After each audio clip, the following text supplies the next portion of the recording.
ঘোরো, মাথা সোজা করো, সোজা।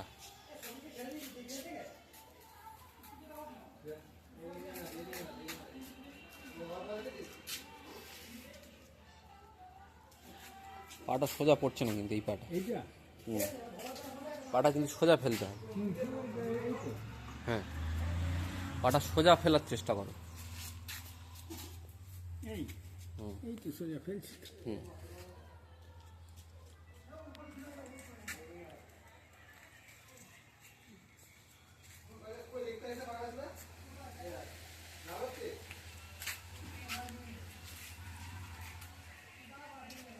একটু বেঁকে যাচ্ছে, পাটা একটু সোজা করতে হবে। লাগছে না? সোজা করলে লাগছে। পাশে পাশে বালিশ দিয়ে শোবে। দাঁড়াও, আমি দেখাচ্ছি। পায়ের দিকে তাকাও। এই পাটা এরম হয়ে আছে, এটা এরম হবে, বুঝতে পারছো? বলে ওই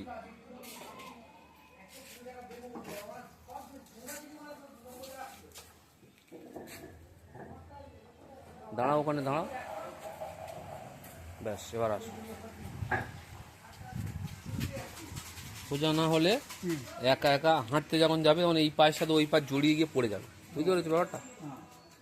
ওই জন্য সোজা